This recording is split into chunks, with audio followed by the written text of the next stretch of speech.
I'm here to talk about success, right? The first rule of success is to have a vision. You see, if you don't have a vision of where you go, and if you don't have a goal where you go, you drift around and you never end up anywhere. It's like you can have the best ship in the world, you can have the best airplane in the world. If the pilot or the captain doesn't know where to go, it would just drift around. It would not end up anywhere, or most likely in the wrong place. So I was very fortunate that I stumbled onto my vision. I mean, as you know, I was born in 1947 in Austria after the Second World War. And I didn't really like Austria when I grew up. I couldn't wait to get out of there. I couldn't see myself becoming a farmer or a worker in a factory or anything like that. Even though my parents wanted me to stay there and have a normal life. My father wanted me to become a police officer like he was. My mother wanted me just to stay there and marry a girl with the name of Heidi, hopefully, and have a bunch of kids and run around like the Van Trapp family in The Sound of Music. But that was their vision, not mine. My vision was totally different. I felt that I was born for something special, for something unique, for something big. You know how great it felt that I knew where I was going? Imagine the majority of people don't know where they're going. When you have a goal, when you have a vision, everything becomes easy. Because remember that in America, for instance, when you study, you will see the percentage of people that like their jobs. 74% hate their job in America. Now, there is not much different when you come to Europe. The majority of people don't like what they're doing because they're really not doing it because they didn't have a goal and they followed this goal. They just aimlessly drift around, and then all of a sudden there's a job opening, so they get that job because you have to work. But then when you work, it's a chore. It's work. It's not fun. So if you think about, only a quarter of the people really enjoy what they're doing in life.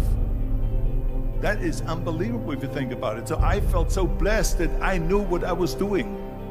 It's like a medical student that studies and knows he wants to become a doctor. You know where to go. So I knew where to go. So people always ask me, when they saw me in the gym in the pumping iron days, they said, why is it that you're working out so hard?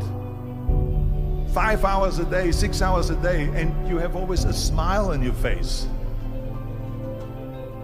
The others are working out just as hard as you do, and they look sour in the face. Why is that? And I told people all the time, I said, because to me, I'm shooting for a goal. In front of me is the Mr. Universe title. So every rep that I do gets me closer to accomplishing that goal, to make this goal, this vision turn into reality. Every single set that I do, every repetition, every weight that I lift will get me a step closer to turn this goal into reality. So I couldn't wait to do another 500-pound squat. I couldn't wait to do another 500-pound bench press. I couldn't wait to do another 2,000 reps of sit-ups. I couldn't wait for the next exercise, for the next half hour of posing and all the kind of things that you have to do to be a champion. And with the age of 20, I went to London and I won the Mr. Universe contest as the youngest Mr. Universe ever. And it was because I had a goal. So let me tell you something, visualizing a goal and going after it makes it fun. You got to have a purpose no matter what you do in life.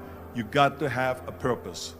So that's rule number one, have a vision. Rule number two is, don't listen to the naysayers. Don't listen to the naysayers.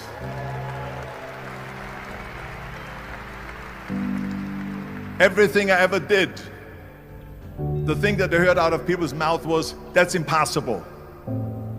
That can't be done. Or no. So whenever someone said to me, it can't be done, I heard, it can be done. When they said no, I heard yes. And when they said it's impossible, I heard it is possible. I'm a strong believer of what Nelson Mandela said, that everything is always impossible until someone does it. Well, I'm going to be the one, I said to myself, I'm going to do it and I'm going to show it to them. Maybe it has never been done before. That's perfectly fine with me. But I'm going to do it. And I did not listen to the naysayers. The next thing, the third point that I'm going to make to you is, before we sit down with Jürgen and talk about the rest of the three, is work your ass off. There is no magic pill. There is no magic out there. You cannot get around. You have to work and work and work. And it drives me crazy when people say that they don't have enough time to go to the gym for 45 minutes a day and work out. Or to do something for 45 minutes to an hour a day to improve. If it is physically improve or if it is mentally to improve. Imagine you read 1 hour a day about history. How much you will learn after 365 hours in 1 year. Think about if you study about the history of musicians, of composers, how much you would know.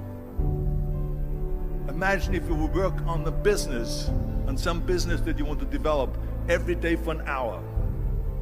Imagine how further along you will go and get. So it drives me nuts because when people say we don't have the time, we have 24 hours a day. We sleep 6 hours a day, so that gives you still 18 hours. So there's someone shaking their head out here in front. They say probably, I don't sleep 6 hours, I sleep 8 hours, right?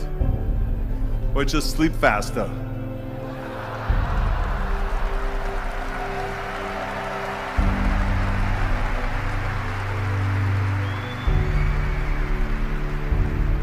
So we have 18 hours a day.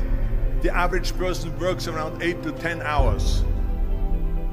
So let's assume it's 10 hours, so we have 8 hours left. Then you travel around an hour a day, maybe 2 hours a day. So now you have still 6 hours left. So what do you do with these 6 hours? What do you do with these 6 hours? Then we eat a little bit, then we schmooze a little bit, talk a little bit to people and all that stuff. But you can see how much time there is available if you organize your day. So you got to work hard. I mean, let me tell you something. When I went to America, I went to college. I went and worked out 5 hours a day. And I was working on construction. Because in those days in bodybuilding, there was no money. I didn't have the money for food supplements or anything. So I had to go to work. So I worked on construction. I went to college. I worked out in the gym, and at night from 8 o'clock at night to 12 midnight, I went to acting class 4 times a week. So I did all of that. There was not one single minute that I wasted. I became very friendly with Muhammad Ali in the 70s. And Muhammad Ali worked his butt off. And I saw it firsthand. And I remember that there was a sports writer that was there in the gym when he was working out and he was doing sit-ups. And they asked him, how many sit-ups do you do? And he said, I don't start counting until it hurts. Now think about that. He doesn't start counting his sit-ups until he feels pain. That's when he starts counting. That is working hard. And so you can't get around the hard work. It doesn't matter who it is. As a matter of fact, I believe what Ted Turner said, work like hell and advertise.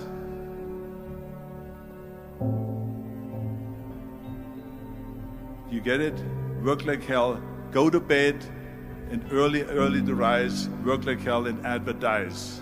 So you work your ass off, and then you let the world know about your work. That's what it is all about. Let people know. If you have a company, if you have a movie, if you do a sports, work your ass off, but then advertise and let everyone know. I hate plan B. And I tell you why.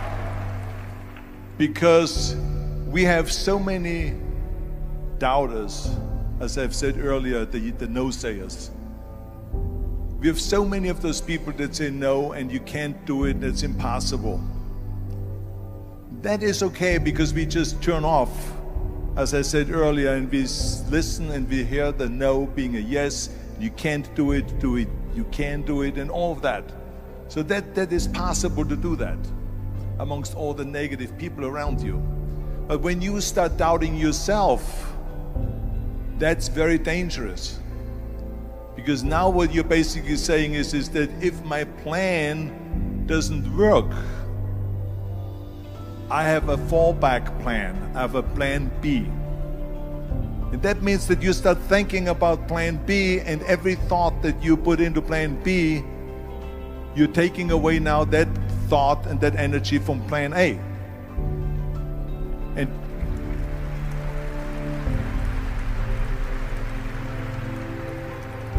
And it's very important to understand that we function better if there is no safety net, because plan B becomes a safety net. It says that if I fail, then I fall and I get picked up and I have something else there that will protect me. And that's not good, because people perform better when there's no safety net. People perform better in sports and everything else if you don't have a plan B.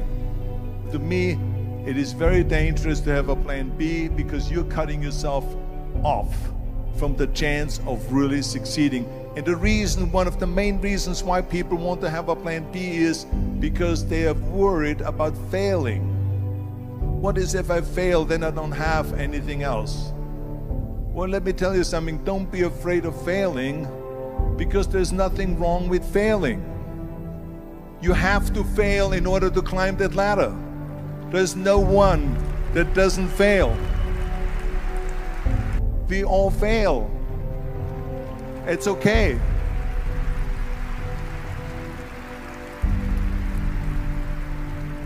What is not okay is that when you fail, you stay down.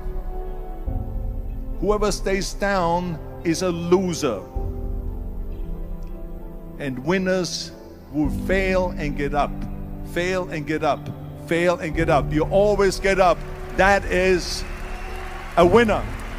That is a winner. Hey, we all lose. We all have losses. This is okay. And this is why I say don't be worried about losing, because when you're afraid of losing, then you get frozen. You get stiff. You're not relaxed. You got to be, in order to perform well in anything, if it's in boxing or if it is on your job or with your thinking, is only happening when you relax. So relax. It's okay to fail. Let's just go all out and give it everything that you got. That's what it is all about. So don't be afraid to fail. This is one of my 6 rules to success. You can only feel complete as a person if you think about what can you do for your fellow member around you that maybe needs help. I felt like that. Everyone has a different motivation why you get into that.